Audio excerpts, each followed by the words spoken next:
before we get into this debate, man, look, what's the difference between Democrats and Republicans? We finna get into that. Now check this out. So what we about to do, Democrats and Republicans, hey, before we get into this debate, man, look, what's the difference between Democrats and Republicans? We finna get into that. Now check this out. So what we about to do, Democrats and Republicans are the two major political parties in the United States. While it's important to note that political ideologies and party platforms can evolve over time, here are some general differences between the two parties as of my knowledge cut off in September 2021. Now please keep in mind that the political views and party stances can vary among individuals within each party. And this is the broad overview. So what we're finna do now is give you the broad overview. Now, the ideological learning, Democrats are generally considered to be more liberal or progressive, while Republicans are often seen as more conservative. Role of the government is Democrats generally advocate for a more active and interventionist role for the government, believing that it should play a significant role in solving societal issues and providing social programs. Republicans tend to emphasize limited government interventions and support free market principles, with emphasis on individual liberties and personal responsibilities. Now, with the social issues, Democrats tend to support policies promoting social equality, such as advocating for LGBTQ rights, women's rights, and racial equality. They often favor more progressive stances on issues like abortion rights, gun control, immigration. Republicans, on the other hand, often hold more traditional value and tend to be more conservative on social issues, favoring restrictions on abortion, supporting gun rights, and advocating for stricter immigration policies, what Trump was trying to do, you feel me, with the wall. Economic policies, Democrats generally support a more progressive tax system with a higher taxes on the wealthy to fund social programs, such as healthcare, education, and welfare. They often focus on income redistributions and economic equality, Republicans typically advocate for lower taxes, especially for businesses and high income earners, and favor less regulations, believing that a free market system and individual entrepreneurship drive economic growth. Foreign policies now. Democrats typically emphasize diplomacy, international cooperations, and multilateralism in their approach to foreign policy. They often prioritize global human rights, climate change, and arms control. Republicans generally support a more assertive, naturalistic foreign policy, prioritizing national security, military strength, and focus on America's interests. Now, it is important the role the political landscapes are dynamic.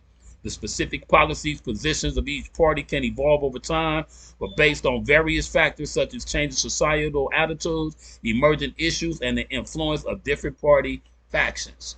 Now, P gang. I've been a Democrat all my life. So therefore, reading that right there alone give you a better little synopsis of what's going on. So what we finna do, man, we finna go on and let Trump dig on into this, man. I just wanted y'all to differentiate. That I wanted to differentiate the Republican and Democrat party. You know what I mean? So we finna get into Trump, man, right after this, man. Coming with your boy, the coolest dude on YouTube. Hit Squad. And Reckless. You know what I'm saying? MC Doc, baby. We came to do this. You heard? Hey, let's hear what the new president got to say, man. Well, he's the president once. He didn't get that second term because, hey, all of us shitting on him, man. So therefore, we got to take that back. And you know what I'm saying? We got to, like put America back where it needs to be, man. Because it's getting out of control, bro. On the real, we was on the brink of World War III. Man, hey, if we don't act fast, it could be that. And when it do that, none of us will be here to be on YouTube to do nothing. If you ain't got no bunker, no spaceship to go somewhere, it's a wrap. So therefore, man, let's vote wisely and let's vote right, man. Let's give it up for Trump, man, real quick. Holler at your boy.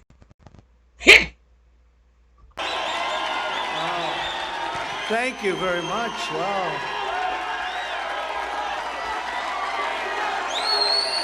We ain't playing this time.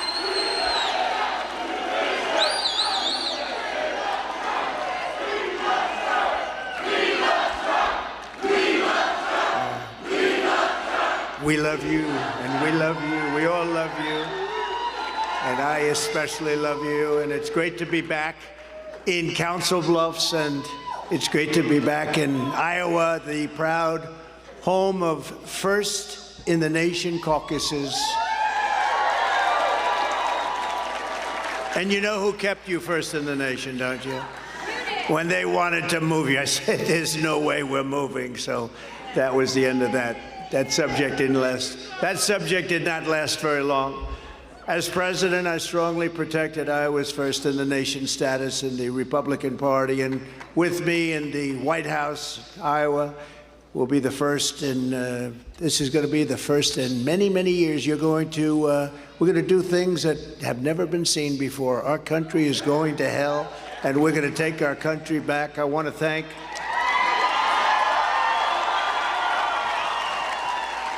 We're going to take our country back. What's happening to our country is horrible. I don't think we've ever been in a situation like this. We have potential world wars. We have weaponry, the likes of which nobody's ever seen before, ever will. You don't want to see it. You don't want to think about it. And we have a man in the White House that has no clue what the hell is happening. And dog is older, man. That's like our great old grandfather making decisions for the future now.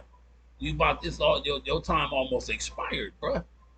Give us some more younger energy, some younger, wiser energy, man. Dog speeches don't even be right sometimes. I'll be like, this is crazy, bro. I want to thank Iowa Senate President Pro Tem Brad Zahn. Thank you, Brad, very much. Thank you. Attorney General, thank you, Brad. Attorney General Matt Whitaker, great guy. Thank you, Matt. Senior Advisor Representative Bobby Kaufman. Thank you, Bobby. There's Bobby. He's doing a great job. State Senators Lynn Evans, Sherilyn Westrick, and Dan Dawson. Thank you all very much. Thank you very much. Iowa Representative Heather Hora and Brad Sherman. Brad, I just want to pay respects to Brad and family. Last time I was here, I was with the whole family, and Brad's daughter passed away very suddenly, shortly thereafter, and a very special family, very special man, and she's looking down on you right now, Brad, and she's very proud of you. So I just want to pay my respects. Thank you, Brad, very much. Sheriff Andy Brown. He's central casting, this guy, I'm telling you. So where is he? He's a big, strong guy. That's it, central casting with a beautiful family. Thank you, Brad. Thank you very much, Sheriff. Dallas County Republican Chairwoman Kelly Koch. Nebraska, I love Nebraska too. We love Nebraska. I love Nebraska.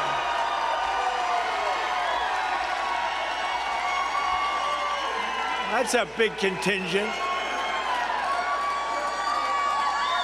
I said backstage, I hope Nebraska's represented here. I guess they're represented.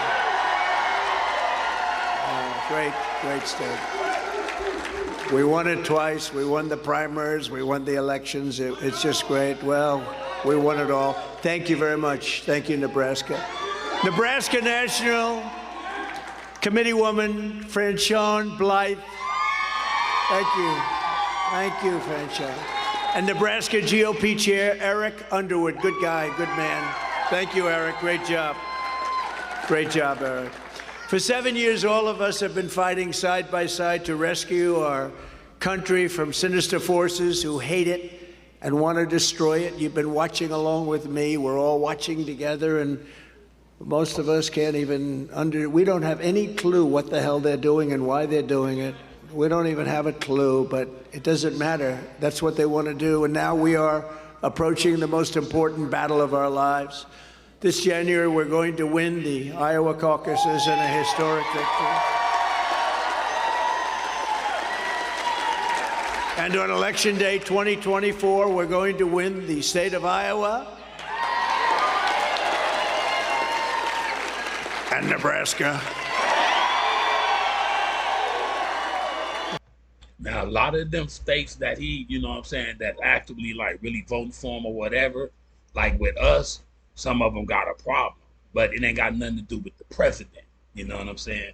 So that's who we're focusing on. But there's a lot of people that roll with him that don't like us.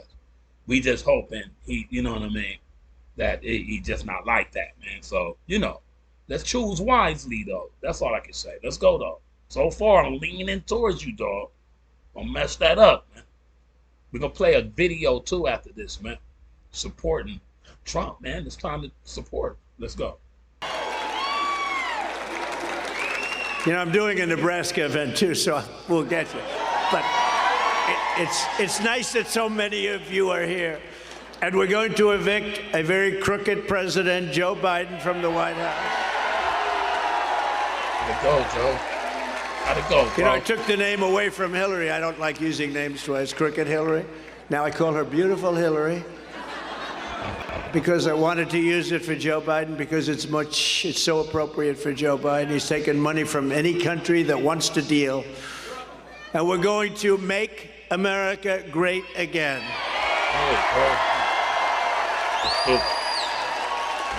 Today I want to talk about how we're going to fight, and I think no president has ever come close to me for fighting for farmers and farmers' rights. And we're thrilled to announce the launch of Farmers for Trump, led by Representative Mike Sexton, farmer and chairman. He's a farmer and chairman of the House Agriculture Committee and a great guy, and I want to thank him. Representative Derek Wolf, farmer and vice chairman of the House Agriculture Committee. Great people. Representative Heather Hora, farmer and member of the House Agriculture Committee.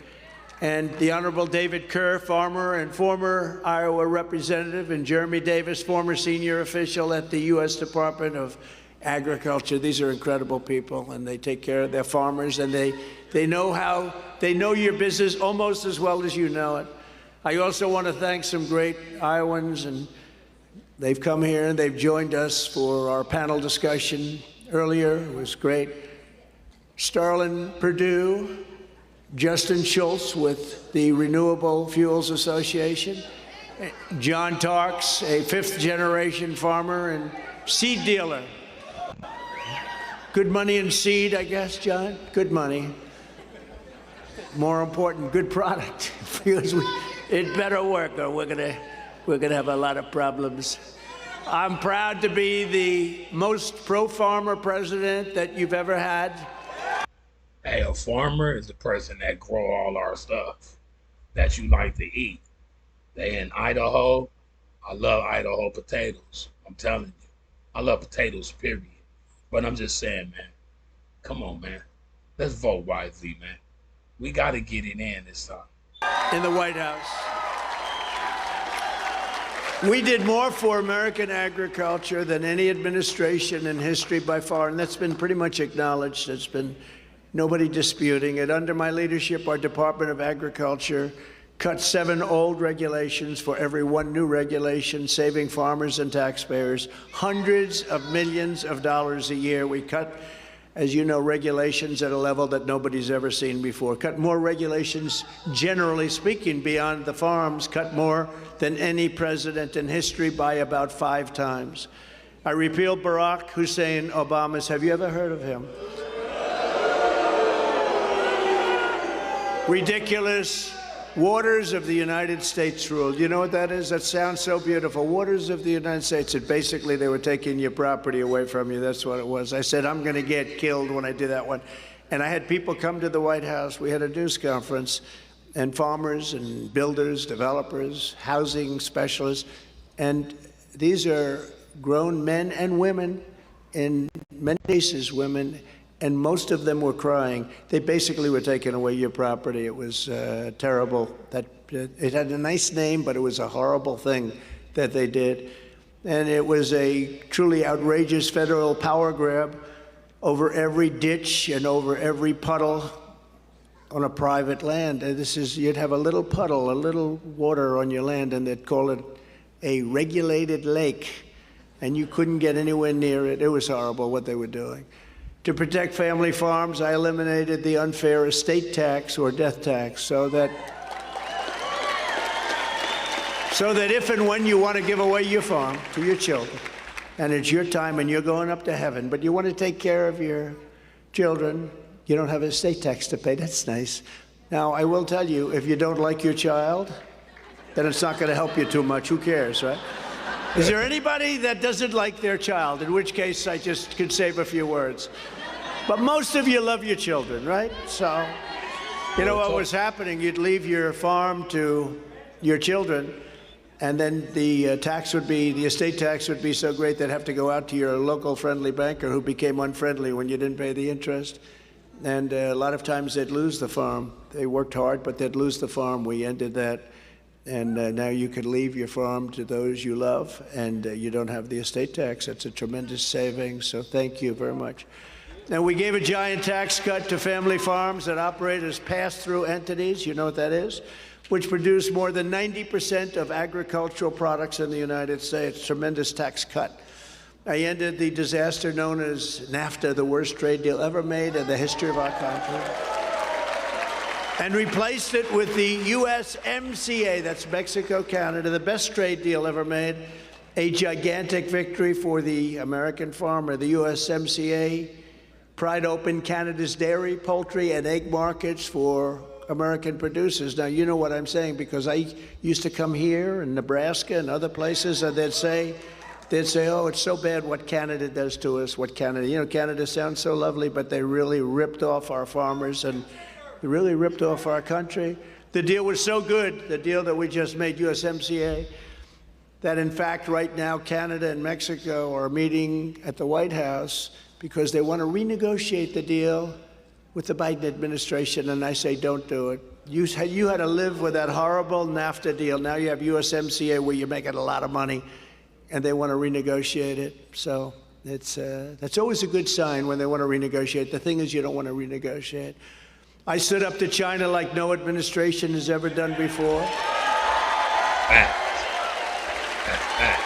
Bringing hundreds of billions of dollars pouring into our treasury from China, and when no other president had gotten 10 cents from China, that not one other president before me got anything from China except ripped off. Our country was being ripped off. And when China targeted our farmers, you know about this very well because you were targeted at a level that nobody had ever seen before.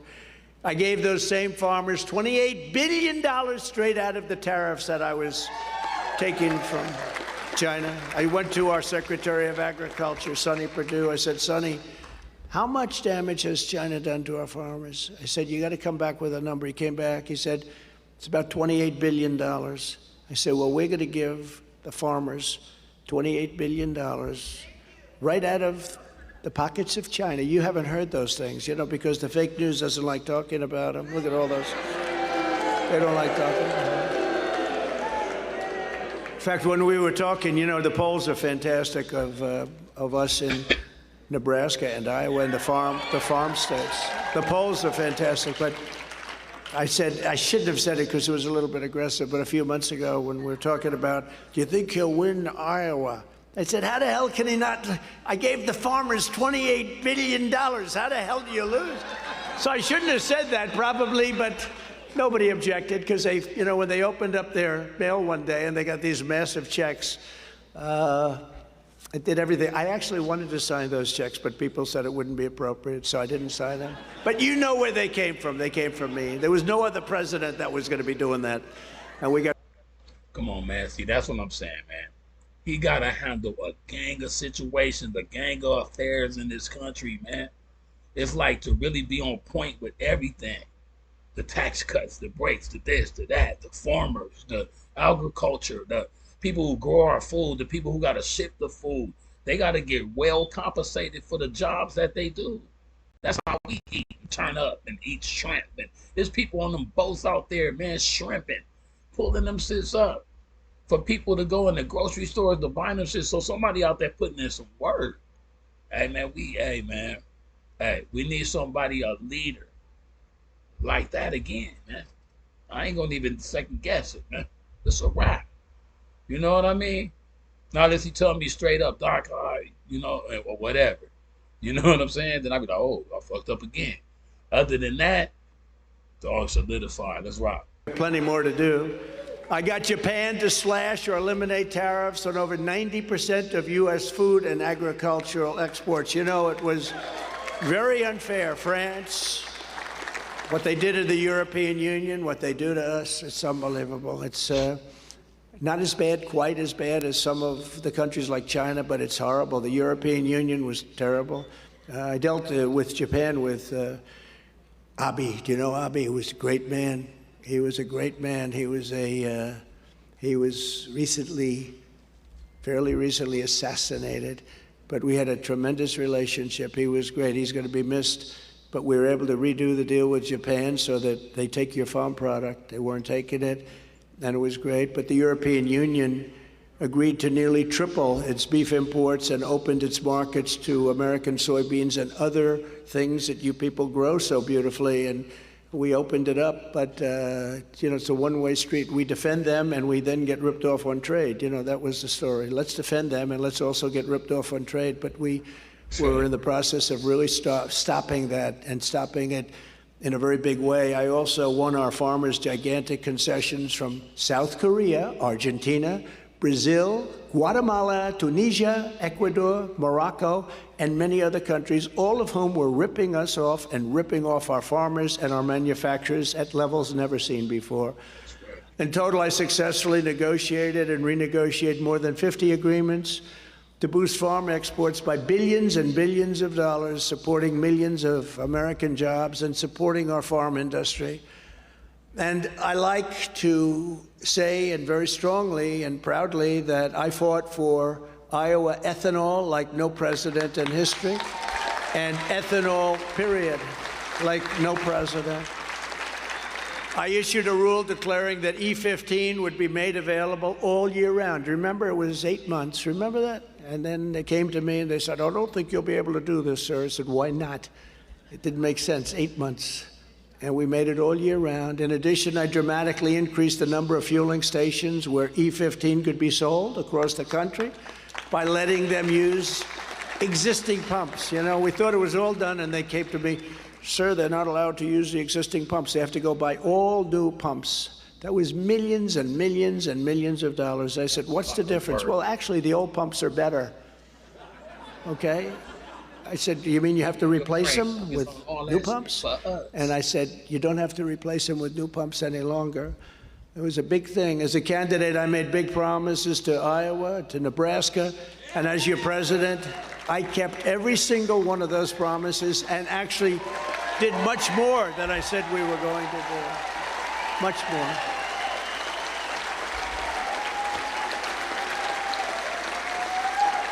And I can tell you that no president has ever fought harder for our farmers than I did.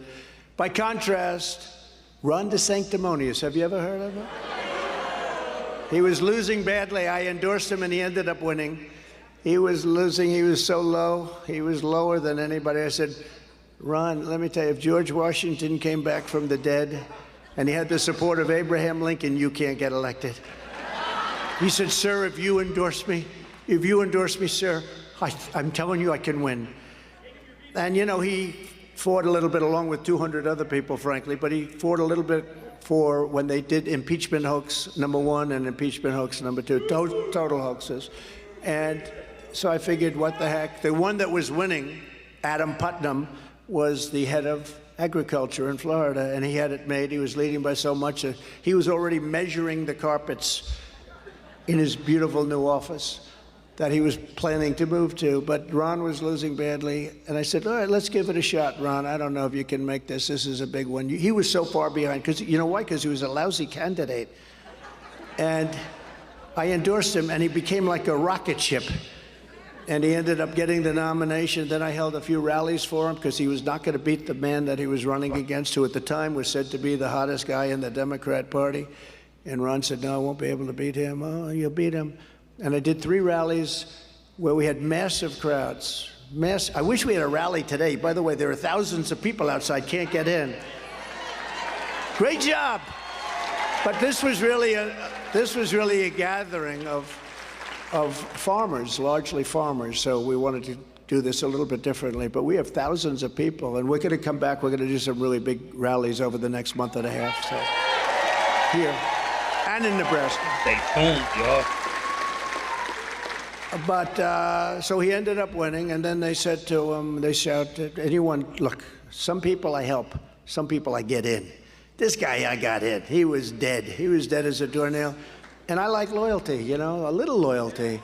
So three years later, they say, will you run against the president? He said, I have no comment. I said, whoa, no comment. That means he's running. That's what that means.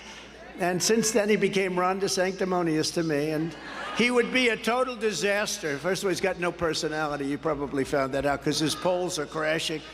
He's got no personality, but he would be a catastrophe for the farmers of Nebraska and Iowa and every place else, any place else. I think if a lot of other people also. DeSanctis, as I call him, the abbreviation, is a globalist sellout, and Paul Ryan and Karl Rove, acolyte, who's in the pocket of Wall Street donors at the Club for No Growth. Did you ever hear of the Club for No Growth? You know what they call them also? The Club for China Growth. They are the worst. I was with them for a while. We were 61-0. And then we had arguments over a couple of candidates that I liked, and my candidates won. They don't like me too much. Club for No Growth. They're more concerned with China than they are with our country. They would outsource every American farming job to a foreign country. This is what Ron DeSanctimonious wants to do, and it would be a horrendous situation for this state and for neighboring states. DeSanctis opposed my China tariffs, the ones where I gave you $28 billion, by the way, and that was just a small portion of what we took in. We took in hundreds of billions of dollars from China. Do you think they like me? Not too much. Very simply, DeSanctis sided with the communists in China. I sided with the farmers in America. Does that sound good? That's good. I'm going to use that again. I like that, right? No, I've always been with the farmers. I was with them right from the beginning. That includes ethanol. Every Iowan also needs to know that Ron DeSanctis totally despises Iowa ethanol and ethanol generally. He's been fighting for years. Don't forget, he was a congressman, and he was voting against it and fighting for years to kill every single job supported by this very important industry. Ending the renewable fuel standard was one of his top priorities as a member of Congress. He wanted to end it. And if he had his way, the entire economy of Iowa would absolutely collapse, because it would collapse if you did that. DeSanctis slandered the ethanol mandate as, quote, socialism. He called it socialism, and called his vicious plan to annihilate the Iowa farming industry as a total no-brainer. Now he's going to come on here and probably say, I'm actually quite in favor of ethanol. I think it's wonderful. You know, one thing about a politician, I learned this long before I ran for office. When they have their initial thoughts, that's what they go back to. So he may have to come in and he may have to say, I love ethanol, isn't it wonderful? But what he's done to ethanol has been very bad. And the people in the ethanol industry understand it. He's bad news. In Florida, DeSanctis is famous for his cruel targeting of family farms, not in favor of the farms. In a callous betrayal of farmers, DeSanctis recently vetoed over $130 million in farm subsidies, prompting the Florida Agricultural Commissioner to state in total disbelief, this is no conceivable, and there is no conceivable reason to target agriculture in a year when we have billions of dollars and billions of reserves. Agriculture was harmed today by the governor of Florida, and harmed very badly, and it's true. And he's going to do that to Iowa and Nebraska and everybody else, because that's his inclination. If you want to defend American farmers and grow more farm products in the USA, then you should vote for a very fine gentleman named Donald J. Trump.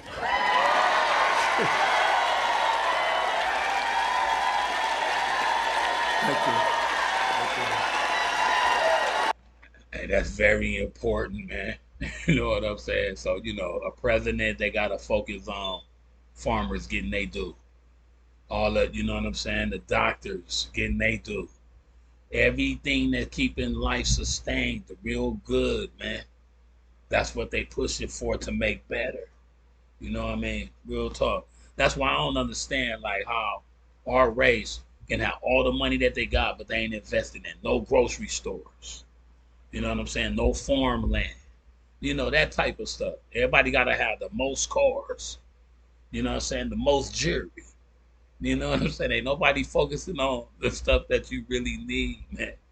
I don't even have no cheese like that, but I'm gonna start me a garden. You know what I'm saying? I know how to grow, so it's like, man, why not?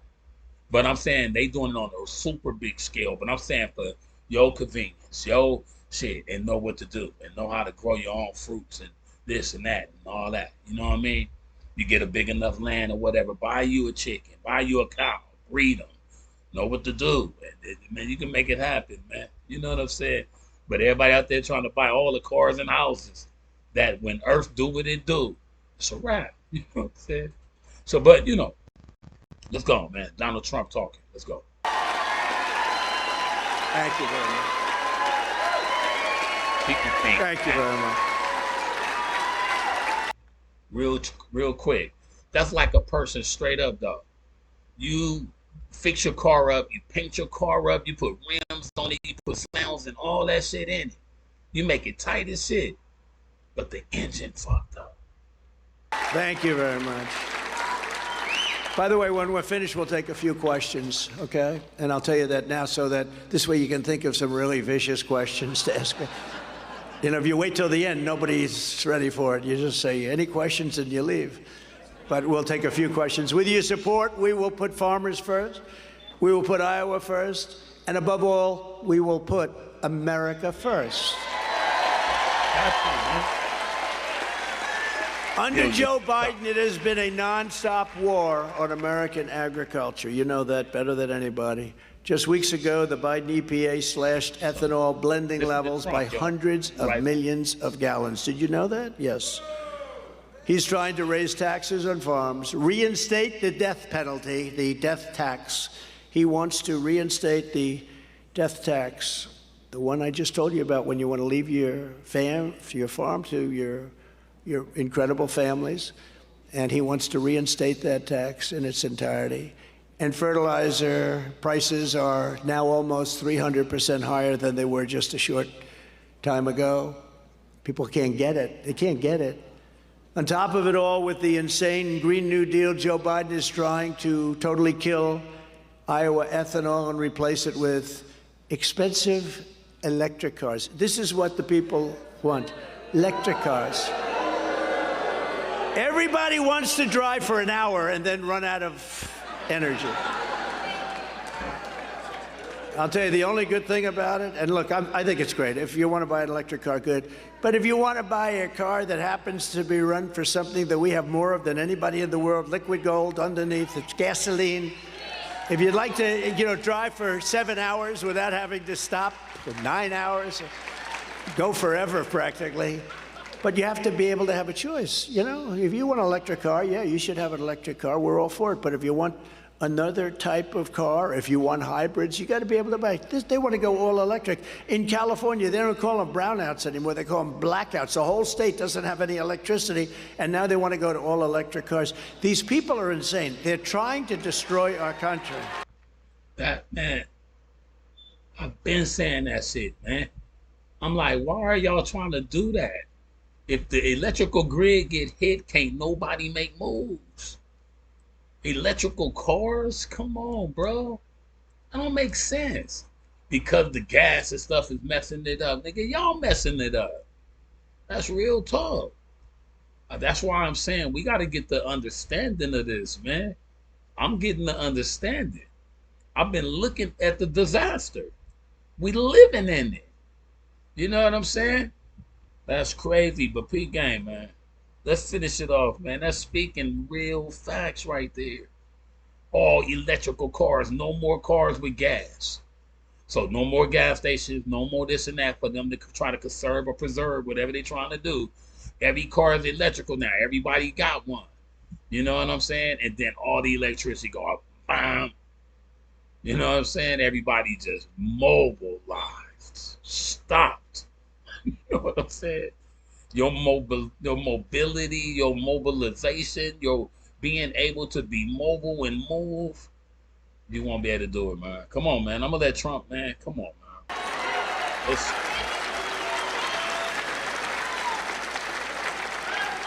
The only industry that's in love with that all-electric cars, you know what it is? The tow truck industry. Because after driving for 49 minutes and your car is stopped in the middle of nowhere, who do you call? Could you get me a tow truck? Where the hell do I get this car recharged? No, if you want electric, that's great. And if you want gasoline, that's great. Combustion. But it's so crazy what they're doing to our country. That's the least of it. How about the open borders? People coming in by the hundreds of, people coming in, hundreds of thousands of people a day coming in. Terrorists, people from jails, people from mental institutions, insane asylum, which is a step above a mental institution. Within hours of my inauguration, I will cancel every Biden policy that is brutalizing our farmers in our country. Stop all that. Stop. Fuck it up.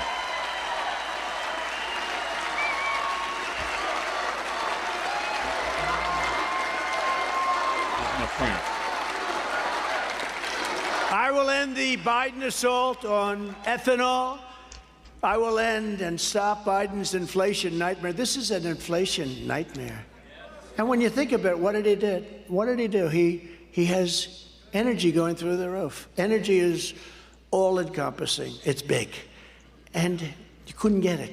We were energy independent just a short time ago. We were soon going to be energy dominant. We were going to supply energy all over the world. We were going to take care of Europe, so they didn't have to buy. I was the one that stopped the pipeline from Russia to Germany. I stopped it. Then they say, oh, he's so soft on Russia. I was the worst thing that ever happened.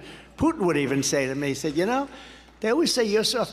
You're the worst thing that ever happened to us, but we got along. It's nice to get along with people. But, he would have never gone into Ukraine. You know that, right? He would never have gone, or as Biden would say, he would have never gone into Iraq. Do you saw that? And we wouldn't have never had to send over billions of weapons, billions of dollars of weapons over there that got destroyed and got caught up before they even got over there. Wasting money from the country. Come on, man. Who y'all voting for, man? Man. He would never have gone into Iraq. Then a little bit later in the day, he said again, he got killed. And then later on, he said, we have to stop Russia from fighting with Iraq. Now, let me tell you, the gloves are off with these guys, because these guys, there's something wrong with them.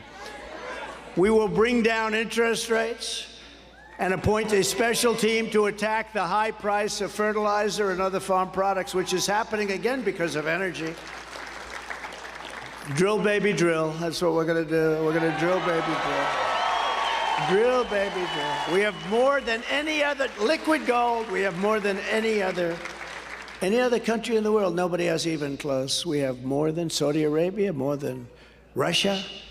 We were so beautiful. We were so energy independent. We were soon going to be making a fortune with the energy, a fortune, and we're going to pay off debt. We're going to get those trillions of dollars paid off. We're going to lower taxes even further. I gave you the biggest tax cuts in history, but we're going to go further. And we in debt. You know what I'm saying? To us, everybody that get paid all the time for doing what they doing and living how they living, man. You know what I'm saying? They don't look at it like that, man. Dude have a hell of a job to be the president, man. And he very strategic and very smart about all the shit he talking about. Real talk, man. I'm rolling, man, this round. I'm going to get a shirt to let y'all know who I'm rolling for. Custom made. I will terminate Biden's atrocious electric car mandates and rapidly restore American energy independence and energy dominance with Iowa ethanol and ethanol generally. right at the center of the action. We're going to be using ethanol and everything else. We will get the prices so low. Remember, we had you down to $1.87. We actually had you down to $1.50 a gallon, but they were all going to go out of business. We had to get it up. I said, let's get it up a little bit. But then after that, we saw it go up to $5, $6, $7, $8, $9, and now it's still very, very high. And the economy's lousy, but when the economy gets better, it's hard to get better when you have high energy prices, but if and when it gets better, under these people, it'll never get better, it'll only get worse. They're looking to destroy our country. But we'll get the prices way down, and then we'll get the interest rates down, and then the home builders are going to start to build again because they've stopped, because nobody can get money from a bank. Nobody can borrow money because the interest rates are so high. We won't just increase ethanol production in our country. We'll make it our mission to export the ethanol, which I told all of your dealers and all of the people, thousands and thousands of jobs in your state. We're going to go all over the world. I'm going to allow that to go all over the world, and it'll be a great market. To knock down barriers for American farm products, I will pass the Trump Reciprocal Trade Act. I was all set to get it done, and then we had a thing called the China virus come in. Has anyone heard of the China virus? If India or China or any one of many countries, which is what they were doing to us, hits us with a 100% or a 200% tariff or tax, we will hit them with exactly the same tariff or tax right back. So that if India, which I have a great relationship with Modi, like him, but they're very tough traders, and they, as an example, if a Harley Davidson sold into India, they charge them almost 200% tax. You know what they say? We don't want them. Come in, build a plant in India, and sell them in India, no tax. And that's what we're doing, and that's what I was doing. We don't want your product. We want you to build your factory here, or we want you to build your factory in the United States.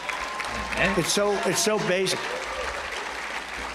But I'll tell other countries where we spend billions and billions of dollars on military protection, we protect these countries, they wouldn't even exist if it wasn't for us, that if they do not give preferential treatment to our farmers and to our manufacturers, the troops are going to pack up and they're going to come home. We got a lot of people we protect. I mean, I'd have a lot of meetings with the heads of country, a number of them in particular, but one, and really, we were spending billions and billions of dollars protecting them. I say, where do you buy your military equipment? I knew the answer. Well, I'd rather not really discuss that. No, where do you buy it from? I mean, we give you all this money. We buy a lot from China, we buy a lot from Russia, we buy very little from the United States. I said, why are we giving you billions of dollars? And he couldn't answer the question. It's not answerable. You know why? Because the people that ran this country are stupid people. That's why. They're stupid. And for the purposes of national security, I will ban communist China from buying up American farmland and other critical infrastructure in the United States.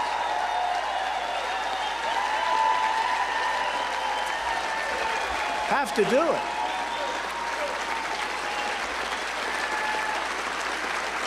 You have to do it. And China will be just fine. They'll be fine. They'll be fine. It's no wonder the swamp is getting truly desperate as they see us leading very big in the polls. They're getting crazy. Well, that's why every time I get a subpoena, you know, my polls go up, I get more and more subpoenas. Report to a grand jury. He's killing Biden. He's killing them all. That's what it is. These are crooked people. Never happened in our country. Called weaponization of the Department of Justice and the FBI. We've never had anything like this. And it's all bullshit, too. It's all stuff. That's why my polls go up. I'm the only person ever got indicted who became more popular. Because people understand it. They read it. They see it. It's all contrived, horrible stuff. Just horrible what they've done to this country. In the new premise poll, we are at 59%, and Ron DeSanctimonious is at 21% and falling. In the new Fox poll, we're beating DeSantis by 34 points among Republicans and 50 points among young voters. 50. Thank you, young voters. In the very respected McLaughlin poll of Iowa, this is the Iowa poll just came out, A man named Trump is at 50%, and a man named DeSantis is at 19%. You know, it's funny, I saw them doing an interview, sort of a straight interview, and they were saying, so his name is DeSantis, but nobody calls him that anymore because it's like they get confused. There are so many names. So, they call him Rhino Ron now. Rhino Ron. So we're getting ready to interview Ron DeSantis, and they're screaming, no, it's DeSantis. We've changed a lot of lives with those nicknames, haven't we? Eh? They follow people right to the grave. They follow them. In Ohio, we're ahead by 44 points. Just came out against Ron DeSantis. And the new Tennessee poll, I love Tennessee. You know, we have every congressman and woman. We have the 2 senators, everybody in Tennessee with the endorsements. The Tennessee poll, we're up by 49 points. When asked who's the best to improve the economy, they go Trump almost 60%, DeSantis 18%. And in New Hampshire, a poll just came out, Trump 55%, DeSantis 11%. In South Carolina, you saw we had almost 80,000 people last weekend, and it was 102 degrees out. It was hot. Who else could stand up for an hour and a half? Mostly without teleprompters, because, you know, if you read the teleprompter, it gets very boring for people, you know? If you read the teleprompter, all of a sudden you notice people starting to leave. There's nobody leaving in this group. In the entertainment industry, it's a writer's strike. You know what I'm saying? The people that be writing everything for everybody to read, because a lot of them be reading them shits. So he just speaking from the heart, in other words, is what he's saying. In fact, I want to thank the fire marshal. You guys worked unbelievable just to get as many people. A lot of people outside can't get in, but I want to thank them. But in South Carolina this last weekend, we had close to 80,000 people, and it was just about 100 degrees out. And people kept saying, you know, when is he going to grab the water after an hour and a half? You try and not do it, but there's nothing wrong with doing it. Probably I should do it. But in South Carolina, it's 59-12, and in Nevada, 65-10. Would you say that's good? And we're also leading, very importantly, Biden by a lot. This week's Echelon poll, very respected, of swing states, we're up by 7 points over Biden, 48-41, and we're up by 11 points in 2 other polls and 10 points in another poll. And it doesn't sound like much, because look, here you have a president who's grossly incompetent, who doesn't know where the hell he is. He can't even leave a stage. Like, when I leave here, I really know I'm going to say hello to these people, and then I'm going to walk down the stair. I might even say hello to the front row, you know, maybe. But it's not that complicated. And he can roll out, get drove to the airport, and hop on a plane that got Trump on it. That's his. You know what I mean? We don't have no broke president either. You feel me? That's wrong, man. Hey, they better catch up to Mansa Musa, though. They got to catch up to his paper, though. Ain't nobody got it yet. This guy's always, where the hell am I?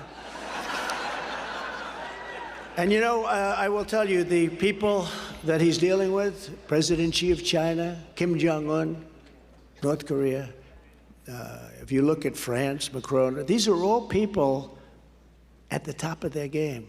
These are smart people, tough people. They're at the top of their game.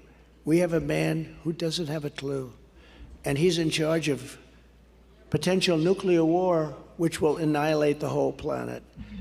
And we can't let it go. People smile and they laugh and they think it's funny that he doesn't know where he is. And he doesn't know. And he didn't know where he was 25 years ago either, by the way. This was not one of the smart ones. This was not one of the smart ones. I asked, you know, I got along very well with Ted Kennedy. Never told the story. This is the first, this is for Nebraska, not for Iowa. But I had a good relationship. I said, who's the smartest president? This is 25, 30 years ago. I got along because of Palm Beach and stuff. I did him a big favor, actually, Ted Kennedy. and not in my sphere in terms of politics, but that's okay. You know, that can happen too. I get along with, I have a lot of great relationships, like in President of Mexico. He's a socialist, but we have a great relationship. He did a lot of good favors for us. We had the safest border in history. But with Ted Kennedy, so I said, who's the smartest senator? Who's the smartest one in the Senate? Years ago. And he gave me a name. I won't say that because it's actually a person I didn't like very much. So I don't want to give.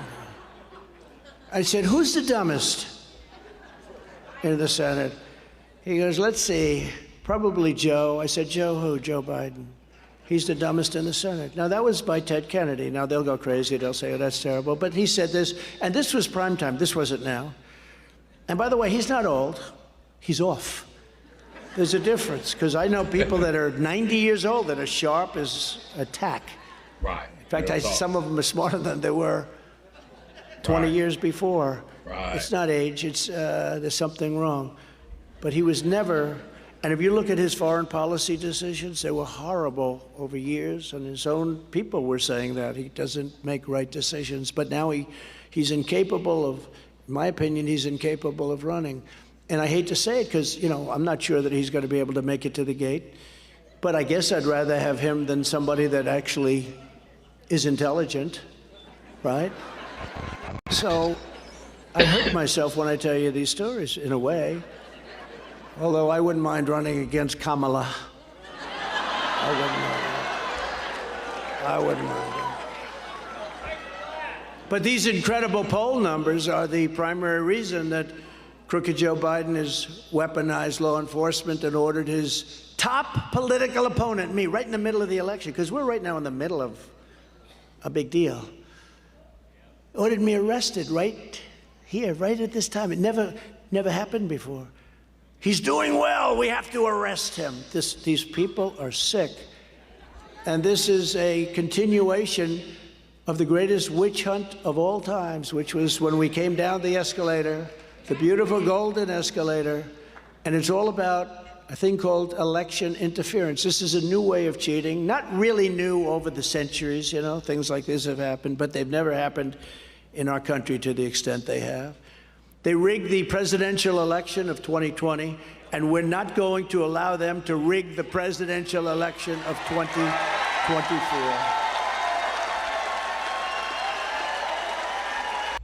Hey, that let me know by their agendas. That let us know who possibly the gatekeepers could possibly be and what they represent. Because what they trying to represent is the same thing they be representing. I don't know, man. It's the hey. So we gotta differentiate these political parties, man. Put it to a difference, man. We gotta see who's for the folks, man. We talking about every human living being that's on earth, man. Until they leave for whatever reason, not to help them leave, not to get rid of them by explosions. And nah, we ain't talking about that. We talking about people naturally just gone, that proper burial, funerals, that person lived. If they left a trademark or mark on earth or whatever, you once lived. I look at it like this, man. Whenever I go, I know that I lived. Through this channel right here, I lived before. You know what I'm saying? So we got to treat it as such, man, and really start like really looking out for like other people just as well as us, and us giving us our views and stuff. It's letting y'all know how we feel about the rest of the world too. We just want everything to be on accord for the people, man. You know what I'm saying? Stop trying to change stuff, but don't neglect nobody. You know what I'm saying? Don't be persecuting nobody. Don't be hating on nobody, and don't be trying to just kill people for nothing. If we have a nuclear war, it's over. Right? Won't nobody have nothing. You can't do nothing. All right, let's go, man. Ooh, this is, man, I should get into this type of stuff more. You know what I'm saying? Well, we finna get it in. America's slipping. Then we feud with each other.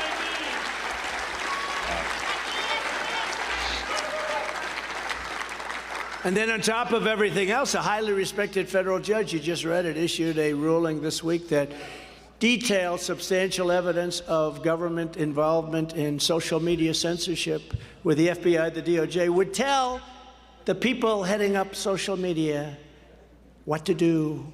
Don't say anything good about Trump, and don't say anything bad about Biden. And you know, the pollsters, John McLaughlin, Fabrizio, good pollster, great pollsters, they said it could have made a 17-point difference, like the laptop from hell, when they had 51 intelligence, quote, intelligence people say, that was Russia disinformation. The little girl sitting on his lap, that was created by Russia.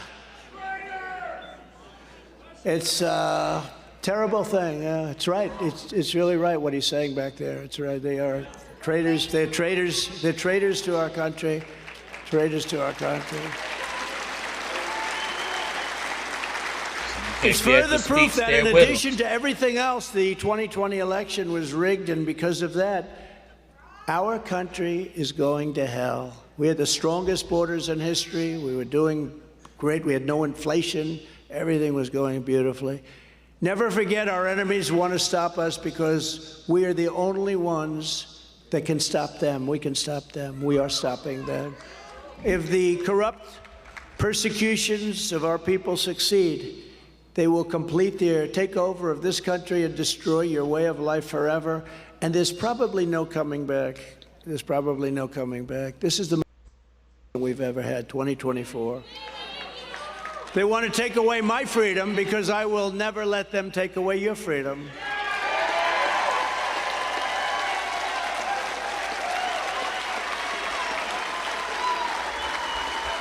Thank you. Thank you. They want to silence me because I will never let them silence you. Remember this, if I weren't leading in the polls by so much, they wouldn't be indicting me. If I were not running, they wouldn't be indicting me. I'd have I'd stay at one of those nice places that I have, and I'd enjoy my life. But it would drive me crazy because I'd watch our country go to hell, and I can't do that. I just can't do that. But they wouldn't be doing this. See, and that's what I'm talking about, man. Somebody that really cared, though, because he can't sit back, enjoy his millions, be in the Trump hotel, motel, on the ship, on the boat, anywhere, chilling, not even caring. You know what I'm saying? Even though the nukes and all that are just blow, I don't care how rich you is, all that away. You know what I'm saying? But it's just the fact of just knowing. But he cared, though, dog.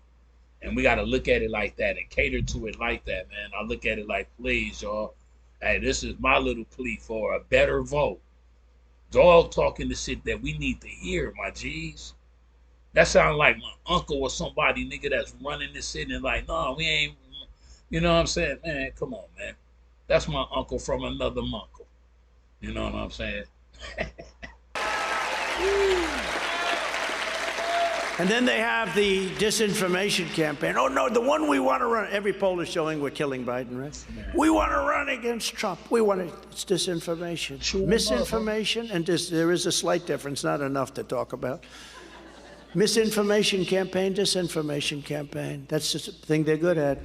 We want to run against Trump. I watched these guys, even Fox said, nice guy, Britt Hume.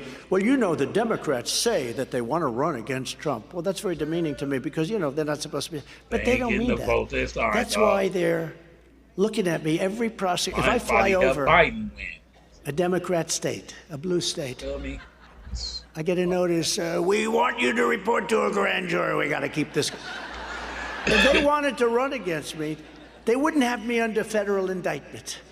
Okay, they wouldn't have me. But I'm doing this for you, and we're going to win, and we're going to turn our country around. Because in the end, they're not after me. They're after you, and I just happen to be standing in the way. That's true. Yeah. Reiteration, man. True. Reiterate it.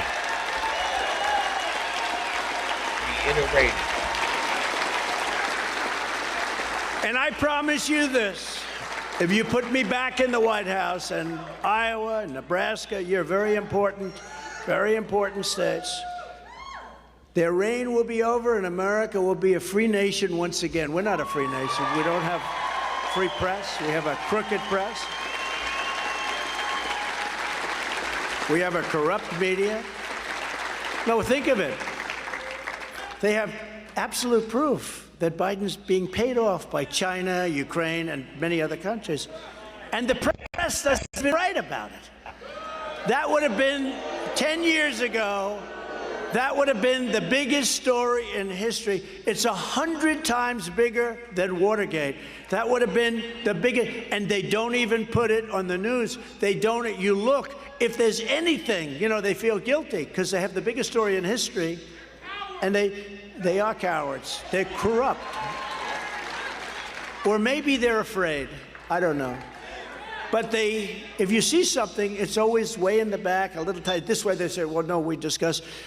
We have a president of the United States who's a stone-cold, corrupt thief, and who's willing to arrest his opponent, who's leading him substantially in the polls. And then they go out and they say, oh, no, we really want to run against him. If they want to run against me, they wouldn't be indicting me. They'd say, I hope this guy goes, they'd say, make it nice and smooth. No, because we're leading by a lot, and we're going to win because we have no choice. If we don't win this election, we're not going to have a country. We're not going to have a country. There's going to be nothing left, and we can't let that happen. Just think of what we have already achieved in our 4 incredible years. We delivered the largest tax cuts and regulatory cuts in the history. These are the biggest cuts in the history of our country. And likewise, we built the greatest economy in the history of the world. We had it going just before COVID came in. Nobody had ever seen numbers. African American, Asian American, Hispanic American, women, men, people with diplomas, people without diplomas, people #1 at MIT, and people that could barely get a job before. Everybody was working and everybody was happy. And even very, very far left people were coming up to me and saying, let's get together. The country was coming together. It was amazing. And then we had COVID. We had to go through a different thing. And then even then, we handed over. We did an amazing job, got not nearly enough credit for the job we did. We were making ventilators for all the nations of the world. Within about 3 months, we were all geared up and took car plants and changed them into ventilator plants. It was, nobody's ever seen anything like it.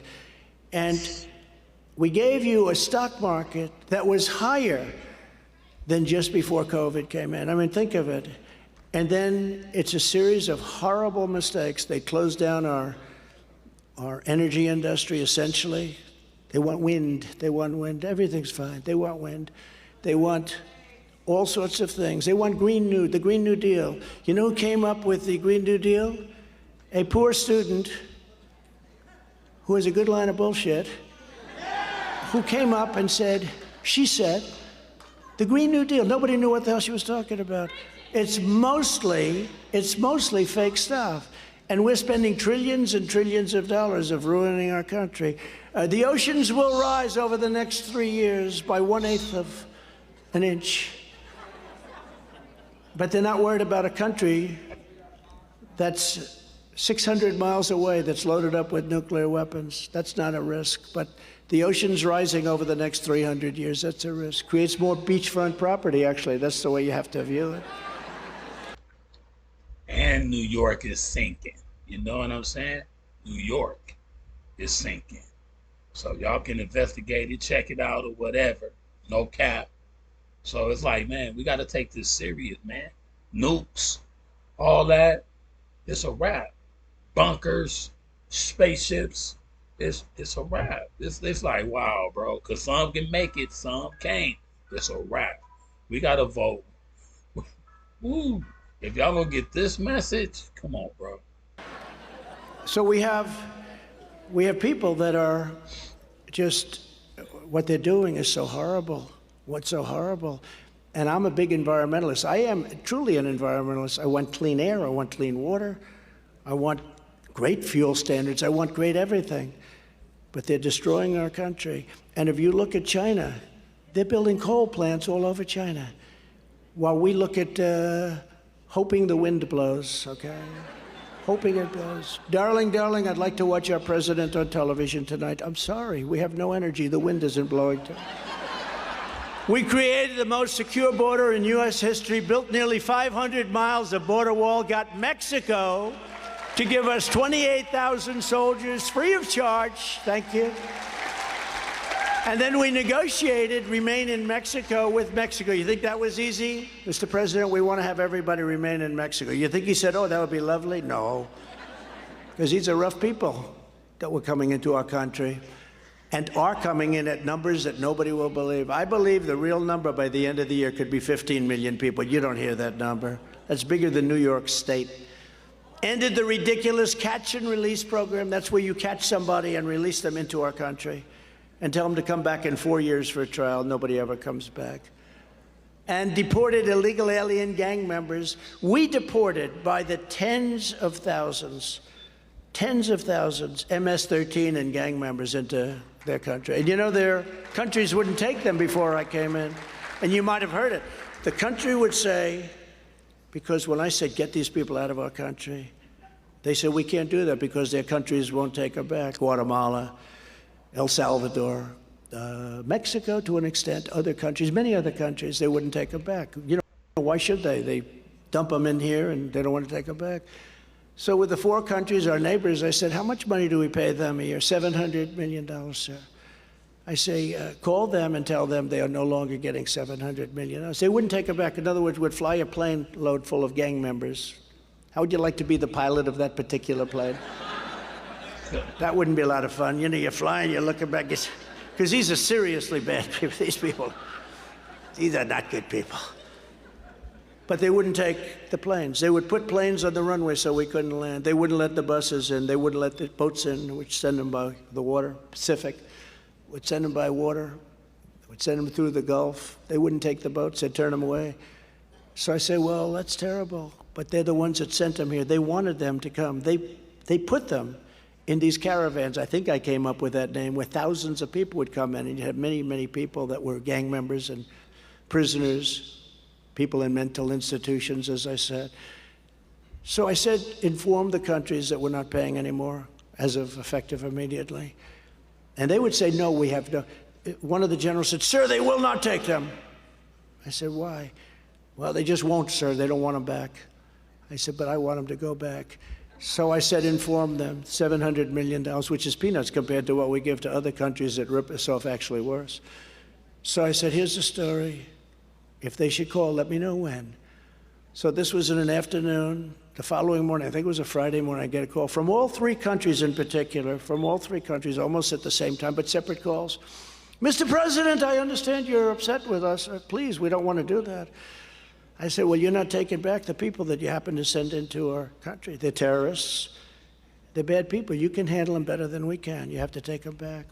Sir, we would be honored to take them back. I had no idea there was a problem. Please send them back. These generals couldn't believe it. All of a sudden, we're sending thousands of people out of our country back to these countries from where they came. This went on for years during the Obama administration, for years, and Bush. But this went on for years during previous administrations. They wouldn't take them back. Wouldn't take them back if I were them either. Look, these are streetwise people. These leaders are tough, and they're smart, and they're mean. And they think we're stupid. You know, they think the United States is this country that's run by really stupid people. They want to be politically correct, but it's not politically correct. They're dumb. And I did it in one phone call. I did it with Macron in France, because you know this. He went to put on a tax on all American companies doing business in France. And I gave it to our Secretary of the Treasury. I said, Steve, go and negotiate something very strong, because it's really, they can't let this happen. They're going to tax only American companies very substantially. And they came back, and anyway, bottom line, after a couple of weeks, they couldn't make a deal. They come back again. I said, I got 1 more week, and then I'll take care of it. Couldn't make a deal. I call them up. I say, Emmanuel, how are you? Oh, I am so fine. Beautiful accent. I love their accent. I could never imitate that beautiful French accent. Oh, I am so happy to speak to you, Mr. President. It's such a great honor. Now, Emmanuel, let me ask you, I hear you're taxing, you want to pass, and it's going along very fast, and pretty soon you're going to be taxing all American countries doing business in France. Is that a correct statement? Oh, yes, it has passed, and thank you for calling. Thank you so much. I said, no, you don't understand. We're not going to let you do that. No, no, no, it is too late to do anything about it. I said, here's the story, Emmanuel. If you don't terminate that immediately, like I mean today, we are going to tax all of your wine and champagne that comes into the United States. We are going to put a tariff on it of 100%. No, no, no, you can't do that. No. I said, well, maybe I can't, but I have the document here, and I've already signed it. This goes into effect at 9 o'clock tomorrow morning. All wine and champagne coming in from France is taxed at 100%. We're putting a tariff on. I said, so you have 15 minutes to let me know what you want to do. No, no, no, I will call you back. Calls me back in about 3 minutes. President, we have decided that in order to have a fine relationship with the United States, we will not be putting any tax on American businesses, right? Meaning jobs. A lot of these people I was saving, I don't even like them. They're not even very good people, but I got to do what's right for the country, right? But you can do a lot of that. I did many, many, many of those things with a phone call. We appointed nearly 300 federal judges and 3 great Supreme Court justices. Look what's been happening over the last week.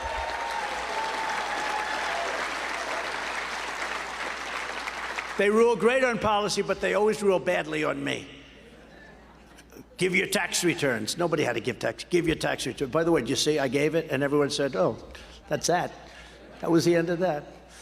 Probably should have given it a little easier, but they shouldn't be allowed to look at your tax. They're not allowed to do it anywhere else. But they rule against me, but they rule good policy-wise, very good policy-wise. And last week, they ruled to move our country forward with a merit-based system of education. How about that?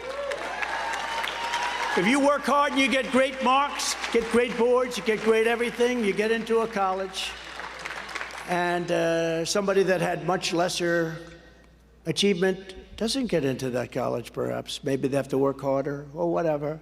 The Supreme Court also ruled that President Biden is not allowed to wipe out hundreds of billions of dollars and probably trillions of dollars of student loan debt, which would have been very unfair to the millions of people who have paid their debt through hard work and diligence over many years, right?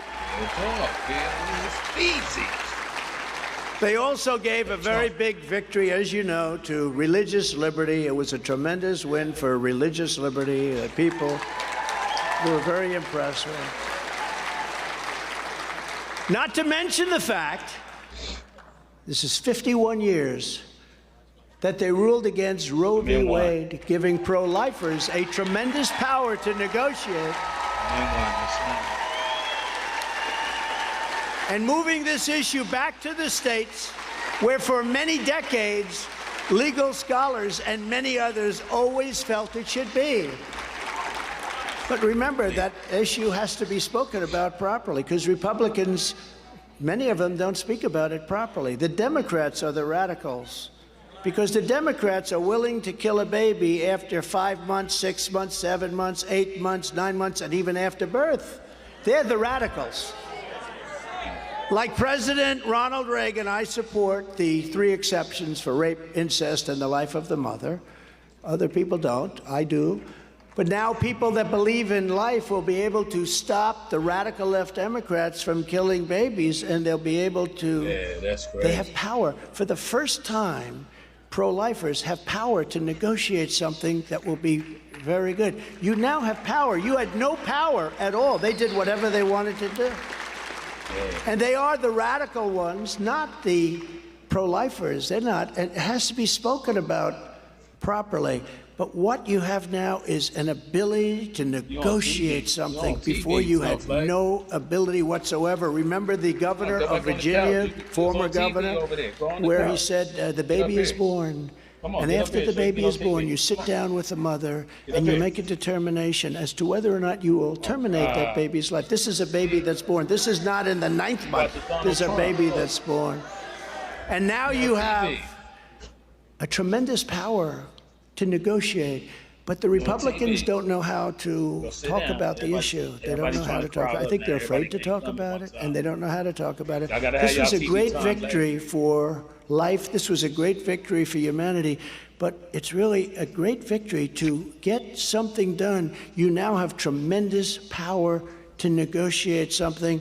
And they, remember this, they are the radicals, not the pro-lifers. They tried to make the pro-lifers a radical. No. When they're willing to go into 8, 9, 10 months after birth, after birth, they have laws that pass actually saying it's okay after birth. They are the radical ones. And this is an issue, if properly spoken about, it's because nobody wants to see that after a period of time. Many people right from the beginning, but nobody wants to see after 4 months, 5 months, 6 months. Thank you. Go sit down. Death, termination. Nobody wants to see it. They're the radicals. Remember that. They're the radicals, not the pro-lifers. And now you have the power to negotiate, and good things are going to come about it. And you moved it back to the states where all the legal scholars said it should be. And 51 years they tried to do that. I got it done. I fully rebuilt the U.S. military, created Space Force, defeated 100% of ISIS, and brought our troops back home. I was the first president in decades who didn't start a war. But all of that was only just the beginning. And here's some of the agenda, a very strong agenda that I'll immediately implement when we become, because it's really we, the 47th President of the United States.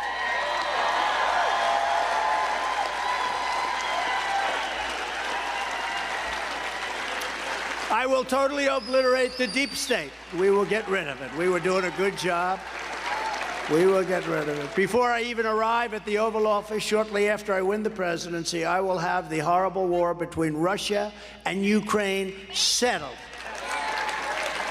Somebody said, are you on Russia's side? Are you on Ukraine's side? You know what the side I'm? I want people to stop dying. That's the side I'm on. I did that with that crazy person who did the CNN town hall. Did anybody see the CNN town hall? It's one of the largest ratings they've ever had, and they fired the head of CNN because of it. The world is a little topsy-turvy. I'll get that done within 24 hours. Everyone says, oh, you can. Absolutely I can. Absolutely I can. I'm the only candidate who can make this promise to you. I will prevent World War III, and that's where you're headed. You're headed to World War III. So no matter what guns we got, what you trying to do, how you trying to do it, it don't even matter. What vehicle you got, what you trying, where you trying to go, that's gonna blow everything down. Everything. You can't fly nowhere. You can't go dive nowhere. Nowhere. So think about that.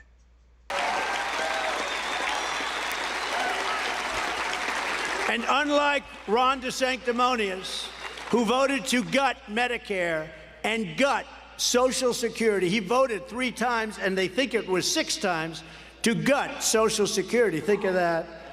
And voted 3 times to raise the retirement age of Social Security to 70, which is a big raise. I will always protect Medicare and Social Security for our great seniors. We're going to protect them. And you know how you can believe that? Because for 4 years I protected it. And there was a lot of pressure. 4 years I protected it. And the same thing with Russia and the same thing with China. They said, well, how do we know he stopped? Because for 4 years you never saw any sign that Putin wanted to go into Ukraine. I knew he did, but I told him, don't do it. Don't do it. Don't do it. It's going to be so bad for you if you do it. And, you know, I told him some tough things, and he didn't believe me, but he believed me 10%. That's all you need.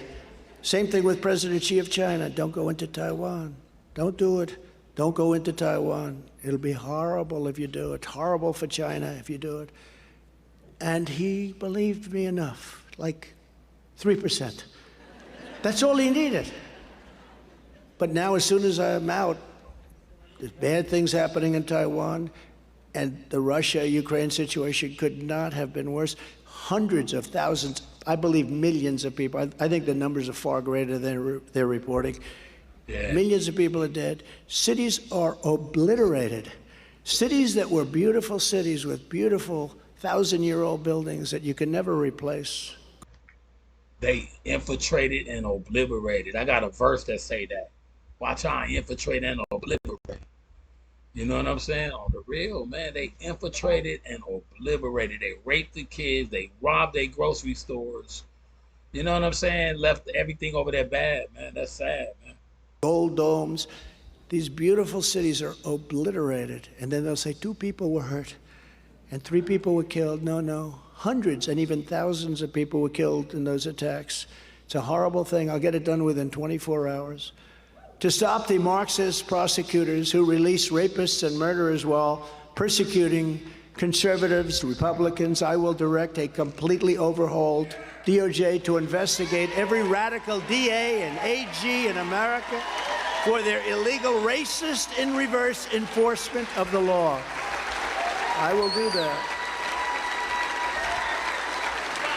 And as the horrific riots in France have proven, we must also redouble our efforts to ensure that anyone who comes to America shares our values and assimilates into our culture. We don't want people coming into our country that hate us. We want people that love us. Look at what's going on in France. That's like super facts right there, because it's, man, that I can't even say that. Y'all, he said it best, man. Who would have thought? I predicted it, actually. That was one of our other. You ever see those signs? It's an honor. It's an honor, but that Trump was right about everything. They make Trump. A lot of it's common sense, isn't it? You know? Is he a conservative? No, I'm a person with common sense. I have great common sense, and most of the people in this room have common sense. As an example, who the hell wants an open border for the world to spill in, for them to dump every person who's mentally ill or a convicted killer or a convict into our country? I mean, who wants that? How is it good for us? It's a killer for us, and you'll be seeing it for years to come, and that's why we got to get them all out. We're going to get them out.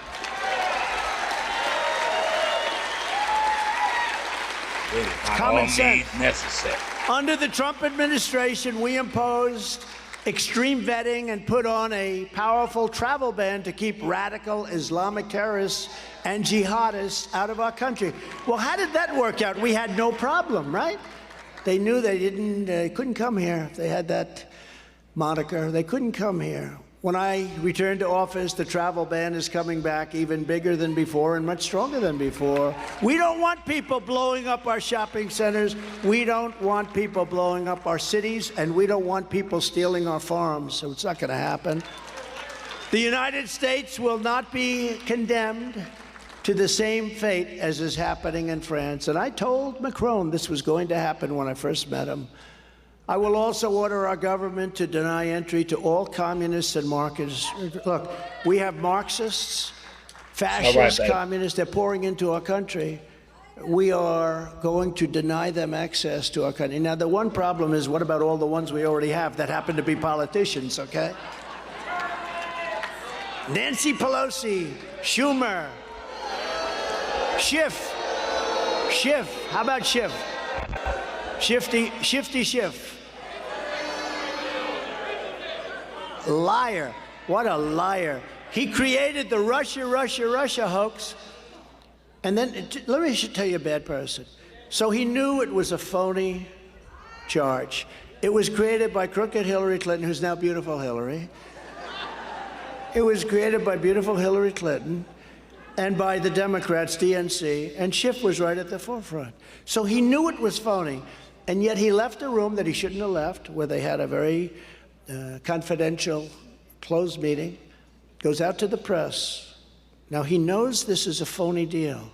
It was made up. It was disinformation. So knowing this, he said, Donald Trump Jr. will go to jail because of what he has done with Russia. So everyone goes, click, click, click. I call my son, are you all right? What's this going on? He says, I don't know, Dad. It was a phony deal. You know, they used that statement as a one-day deal that was going to be the reason that Hillary lost the election in 2016, because she wasn't expected to lose, although I did, because we would have a room like this and they would have a room with 3 people in it. You know, that's usually a good sign. But that was used as a short-term little excuse for losing. Russia did it, Russia. And what happened is the fake picked it up. And it went on for 2.5 years. Instead of one day, it went on for 2.5 years.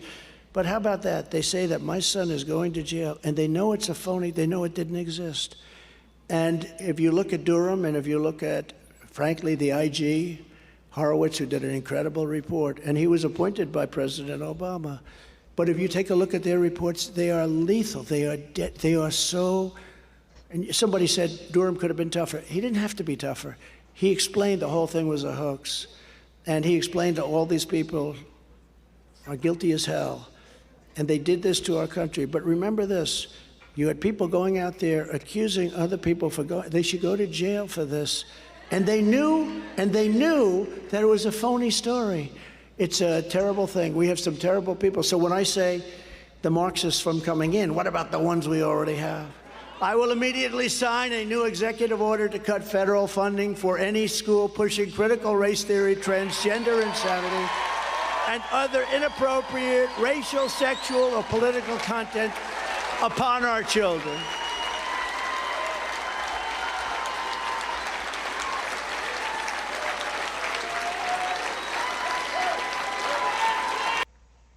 Because if y'all notice, every commercial that we see, they keep pushing that agenda, and they keep showing a man on man, or girl on girl, or kid with a kid, or, you know, the kids cursing now, and saying, you know what I'm saying? And it's the Democrats, man, that's allowing all that to happen, man.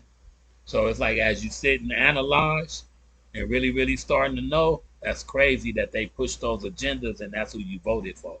So we got to change that narrative, dog. And we got to get it in, man. In 2024, we got to really, really vote. Let's go, though.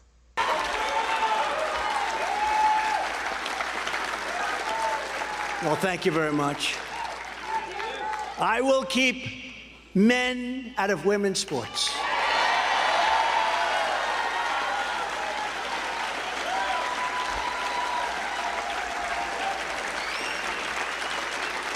But I was a big wrestling place. Always had great wrestling. Dan Gable how good was Dan Gable? Right? Even though he's a little older now, I'd go and I'd say, I'm going to be one of the greatest coaches. I'm going to take the women's wrestling team. And I'm going to go to Dan. I'm going to say, Dan, I want you to come out of a little retirement, a little old, but he's be very tough. I'd say, Dan, I want you to wrestle on the team. Just say you're a woman, Dan. And let's get a few of your friends. We will have the greatest wrestling team in history, Dan. And don't we love him? Don't we love Dan Gable? You know who else is great? You know a great wrestler? Jim Jordan, a great wrestler. And he's the same way when he goes after these crooked people. He's up there, 1, 2, point, boom, boom, boom, same way he wrestled. He was a NCAA champion, Congressman Jim Jordan, Ohio. He's fantastic. And Mark Wayne was a very, very tough cookie also. We have some great ones. This is something very special there. But I'll sign a law prohibiting child sexual mutilation in all 50 states. All 50 states. Can you imagine you even have to say that? Can you imagine? Think of that. I'm going to sign a law preventing child sexual mutilation. Who would think you have to make a statement? In other words, like people would say, 10 years ago, if you made that statement, they'd say, what the hell who would do that? It's very commonplace without even the parents' knowledge. And I will move heaven and earth to do something that if it's not done, we will soon not have a country, to protect our elections, because our elections are in bad shape. Therefore, we shouldn't have to cheat to get who we really want. Everybody really, really get out there. We don't need no panhandling and no extra. And we need one great system for everybody just to abide by. and then it should be counted better, like how you count money in a money machine. You know what I'm saying? It needs to be like not mail it in, something. You know, it needs to be like or something to where it really, really get like voted right. So our vote really, really would matter. You know what I'm saying? Even though I ain't gonna lie, since everything messed up, I voted for the wrong person. I see that now. You know what I'm saying? It's crazy. But it's like now I'm woke. Let's go, man.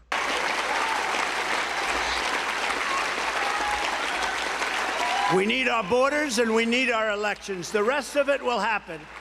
But we need great, strong borders. We have the strongest border in the history. We need great, strong borders. And we need great elections and fair elections. Right. A vast number of people felt that the election of 2020 was rigged and stolen. And you can't have a country that runs on that premise. And the fake news protects it. The fake news knows the real answer, but they protect it. You need great elections.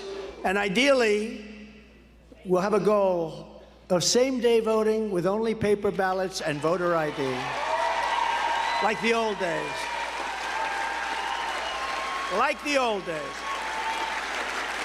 Many, many countries are going to that. Many countries, because anytime you send ballots through the mail-in ballots, there's going to be a lot of bad things happen. See what I'm saying? And everybody knows that. Jimmy? I just said that. Man, I didn't even know he was going to say that.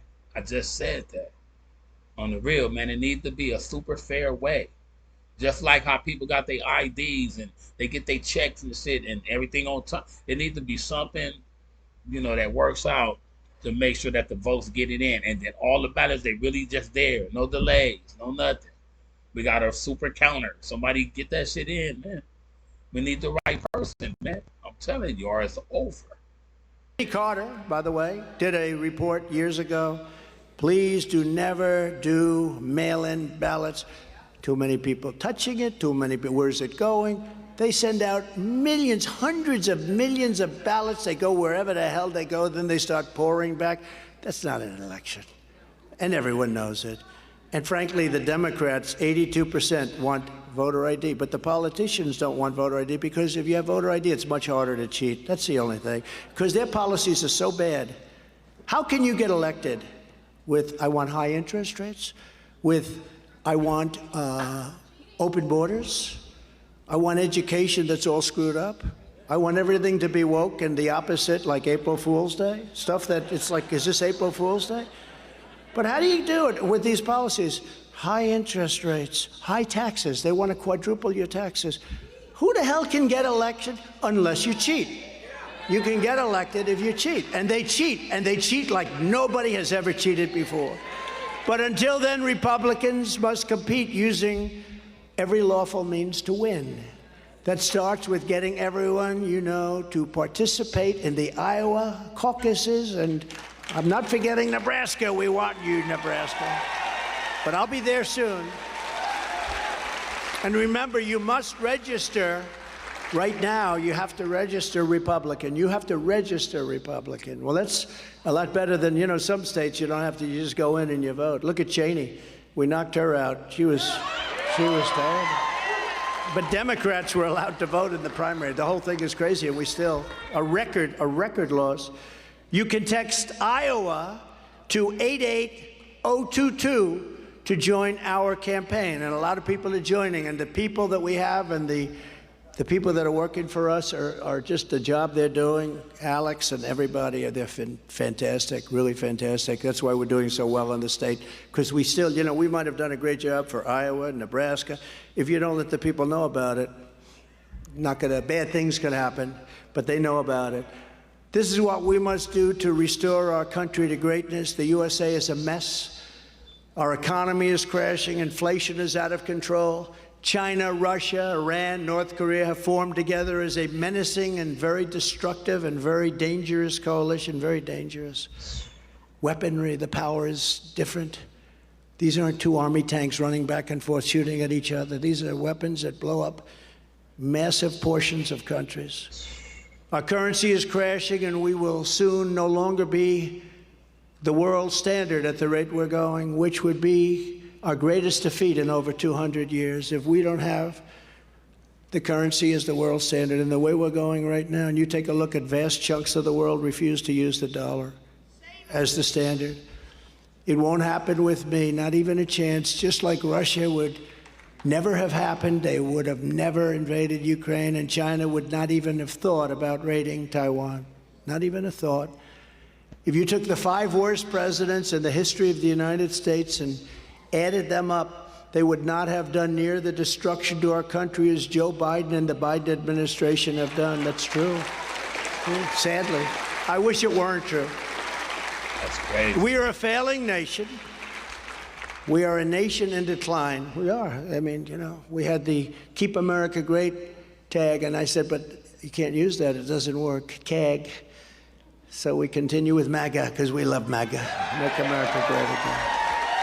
We can't say keep America great because America right now is not respected anywhere. And there are those that would say America is no longer great. So we couldn't use it, but we will make it great again. And now these radical left lunatics want to interfere with our elections by using law enforcement. That's the way they want to cheat this time. It's totally corrupt, and we can't let it happen. 2024 is our final battle. It's our final battle. They should make it the way they do it. Just everybody go online at a certain date, certain time. Online, you fill out immediately. Somebody on the other end calculating immediately, like that. It should be a online. But I know people get infiltrated online too, though. That's kind of crazy too, though.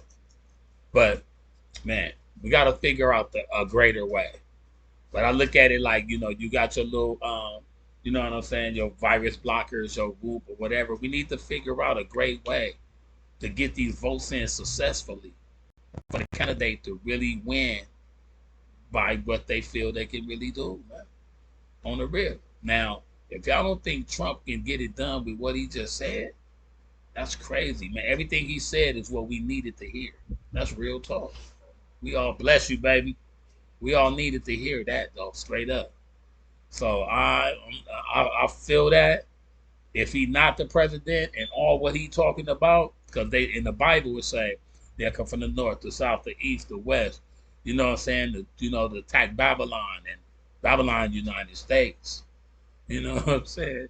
So let's do it right, man. If not, then I'll see y'all at the crossroad, real shit. Let's go though, Trump. Real talk, man. I'm finna enjoy every single day of my life being happy, man. Period. I don't know when it's gonna be done.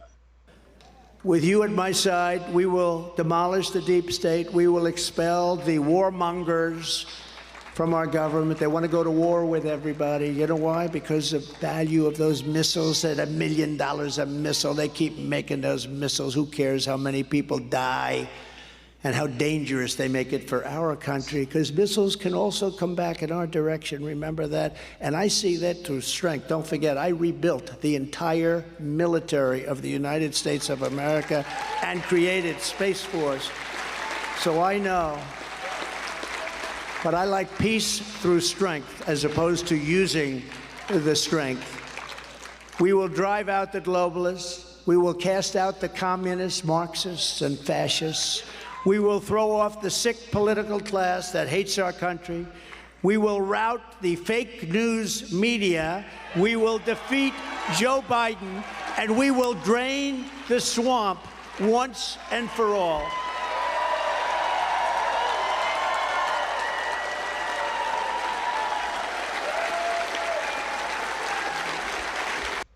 And be careful of AI now, because they got AI, they got, you know what I'm saying, the little avatars to where, you know, it can present fake news and they can create certain events that's not happening.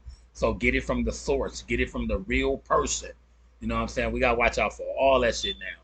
And on the Jetsons cartoon a long time ago, it told us that a long time ago. My mama used to watch that cartoon, but it was telling us about this time ago. Hey, all these movies they making, man, they not making them just to make a movie. They telling you what they finna do. that's good. The great silent majority is rising like never before, and under our leadership, the forgotten man and woman will be forgotten no longer. With your help, your love, and your vote, we will win Iowa, we will win Nebraska, and we will make America great again. Thank you very much. God bless you. God bless everybody. God bless you. Thank you very much. Hey. Thank you. Love you, little homie. You know what I'm saying? Thank you very much. I mean, big homie. Thank you very much. So they said, sir, at the end, could you take some questions? I'd love to do it, but you know, you hate to finish on a beautiful high note. Everyone's going crazy standing. And then you start taking questions and people fall asleep. Should I take a few or not? Should I just leave? You ever hear, like Elton John said, he'll finish, the place is going wild, they're going crazy. He comes for an encore, they go crazy, they want more. Comes for another encore, they go crazy. Does one more, and it's a dud. And everybody leaves and says, that wasn't that good, was it? So oftentimes you're better off you leave on a high note, but I said I would do that. So why don't we take a few questions and then, sure, ma'am, please. Hi. My husband is up there. We are Iowa farmers and also small business owners. So I would like to know what you're going to do for small businesses. Well, we are, the big thing, the biggest thing, bigger than the tax cuts, which were the biggest ever, is we cut regulations. And we cut regulations for small business, the likes of which you had businesses that couldn't survive. It was just impossible for them to survive. We cut regulations more than any administration in the history of our country ×4, and it was really rocking. Now, slowly, they're starting to add those things that we cut back, but we'll get them out very fast. We know every one of them. We'll get them back very fast. And I know that you've seen a big difference. You said before, but I know that you've seen a big difference between now and what it was a few years ago. We've never had an economy like we had just 3 years ago. It was unbelievable. And frankly, this economy is not doing well, but the reason it's doing okay is it's running on the fumes of what we built. But those fumes are running out, and they're running out fast. And it's not going to be a pretty picture. Thank you very much. Great question. Question? Yeah, please. Somebody over there? Sir. Yes. I'd like to know how you can help us in Iowa save our farmland from the CO2 pipeline. Yeah. Well, you know we're working on that, and you know we had a plan to totally, it's such a ridiculous situation, isn't it? But we had a plan, and we would have instituted that plan, and it was all ready. But we will get it back. If we win, that's going to be taken care of. That will be one of the easy things we do. Question, please. Hello. President Trump, just back from Yuma, Arizona. Good. They love your wall. Yeah. One problem, it's not finished. Yeah. And the fentanyl is creeping into our country. What would you do? So I always said build a wall. They said don't build it. I had some problems, even with a couple of rhinos in the Republican Party, as you know. And I ended up saying, look, here's the story. I'm taking it from the military. And I said, because I view it as national defense. This is an invasion.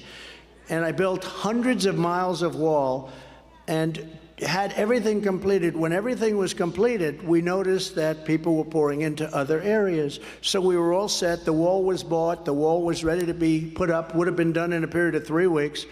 And that's when we realized these people actually believe in open borders. They refuse to put up the wall. You know that because Arizona was one of the places.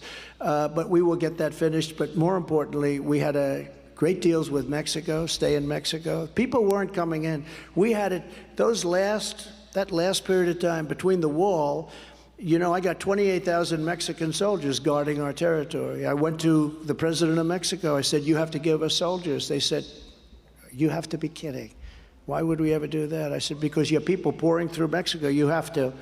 And they said, we will not do that. And other things, stay in Mexico, they wouldn't agree. They wouldn't agree to any of this stuff. And he's a great guy, but he, you know, why would he? And he wouldn't. And they actually, their representatives laughed and smiled at me. They said, we will not do that. A woman in the State Department, she worked on Mexico for 25 years, and she was very good, but she said, they'll never approve that. We've been asking for that stuff for years. I said, I'll make you a bet. And she said, well, you're not going to win. We've been asking for this for years. And she was a serious person. And so I said to her, I'll tell you what, it's 100%. And the top person in Mexico outside of the president came in representing Mexico and the president. I said, here's what we need. I said, give me a list of my people and the Border Patrol and ICE. These people are incredible. Brandon Judd and Tom Homan, who's fantastic. They have such incredible people. I said, give me a list of the 10 things that you want from Mexico and the other states, but in this case, because it's on the southern border of Mexico. And they gave me a list of things that are not even possible to write down, let alone get. I presented it to the representative, top guy in Mexico, and he laughed. I said, why are you laughing? He said, because we could never do this. He said, you want us to give you 28,000 soldiers free of charge. 28,000 soldiers. Mr. President, you must be kidding. I said, no, I'm not kidding. People are pouring in through your country, and they're destroying our country, and you don't care about it, but I care about it. He said, here's the story. You're going to give it to us, right? No, I'm not. I said, yes, you are, and here's why you're going to. Because on Monday morning at 9 o'clock, I'm putting a 25% tariff and tax on all of your goods, including all the car industry that you took away over the last 30 years from the United States. 32% of our car manufacturing is in Mexico because we had stupid leaders that allowed it to go. And they send in cars with no tax, no nothing. I said, starting Monday morning at 9 o'clock, we're going to put a 25% tariff on every single car that comes into our country and every other product made in Mexico that comes into our country. And you will pay that tariff, and that is far more money for us than the cost of 28,000 soldiers. Mr. President, sir, I'd like to leave the room and make a phone call. And he came back. I know who he called, the president.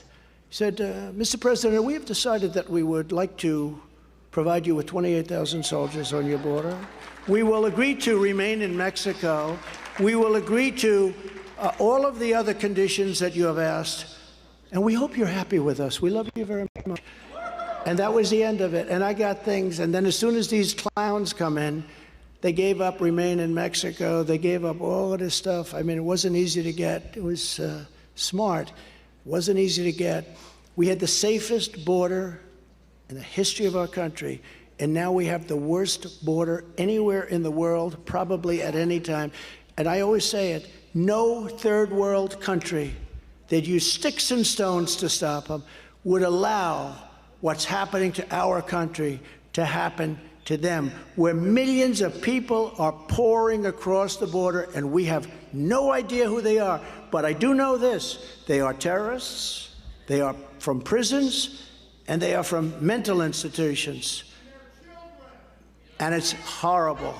Not to even mention all of the things going on with the human traffickers, which is, by the way, trafficking in women, because 95% of it is women, maybe even more than that.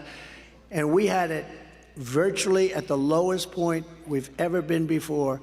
And these fools, these just horrible, stupid fools with either no common sense or they're truly evil people, allowed all of that stuff to go away, and now we have millions of people every month pouring into our country, and we have no idea. You have to see New York. You have to see our cities. They're pouring in. They're putting up tents in Central Park.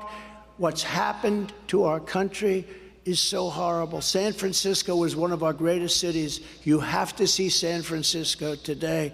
But Chicago, look at Chicago. Look at what's happening to our country. These people are either very evil or it's the one thing that nobody can explain is why they do it. Why? Why do they do it? Look, they are people that try and defend what's happening. They fight you all the way. They want to put you in prison if you even question them. Our country is being ruined. Our country is being destroyed by probably very sick, very evil people. Nobody can understand who would want to have a border where the whole world is allowed to pour in. And then they announced that we will give you, if you come to America, free education, free hospitals, free this, free this. We don't have any room. We don't have anything. It's impossible. Everybody has a heart. We want to take care of everybody. But the whole world is coming into our country. It's not sustainable. Our country is a mess. We will turn our country around. We will make America great again. Thank you very much, everybody. Man, I felt everything he said on me, on everything I love. I ride with him. I stand by him. Look, hey, I'm going to just roll everything until the wheels fall off. However it go, whatever it do. So, hey, I'm finna bring this video up next, too, though. You know what I'm saying? Hey, vote or die, dog. That's what this is about. This is real talk right now. Vote or die. And ain't no skin color in this. It's who gonna get the job done. So vote or die this time, though. Because I felt every word from that. We up out of here, baby. Coolest dude on YouTube. Hit!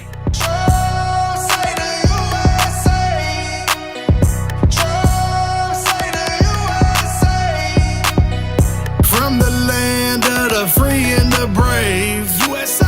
I love my country, they can't take that away. Against all odds, he made fortune and fame. Legendary. Us patriots won't let you lock him away. Trump say the USA loves his country. Trump say the USA. Red, white, and blue. Trump say the USA. Greatest. Trump, he say the USA. Oh yeah, he did. Yeah, he did. Red, white, and blue. Red, white, and blue. Red, white, and blue. Red, white, and blue. Red, white, and blue. Red, white, and blue. Red, white, and blue. Working hard, fighting with Uncle Sam. I work hard.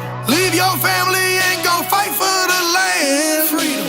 You Democrats scared of the orange man. You Democrat. No politician, Trump's a businessman. Red, white, and blue, that's all the DJ was playing. Red, white, and blue. We won't let you liberals cheat us again. So we fight for the right Republican Party. Vote Donald Trump. USA, land of the free. USA, home of the brave. From the land of the free and the brave. USA, I love my country, they can't take that away. Against all odds, he made fortune and fame. Legendary. Us patriots won't let you lock him away. Trump say the USA loves his country. Trump say the USA. Red, white, and blue. Trump say the USA. Greatest. Trump, he say the USA. Oh yeah, he did. Yeah, he did. Red, white, and blue. Red, white, and blue. Red, white, and blue. Red, white, and blue. Red, white, and blue. Red, white, and blue. Red, white, and blue. He built it up, now they burning it down. They burning it down. A fallen country faded right to the ground. Americans, we crying, tears falling down. Tears of joy. MAGA nation screaming loud and proud. Make America great again. Make America great again. Make America great again. Make America great again. Ladies and gentlemen, distinguished guests, and my fellow citizens, America's comeback starts right now. From the land of the free and the brave, USA. I love my country, they can't take that away. Against all odds, he made fortune and fame.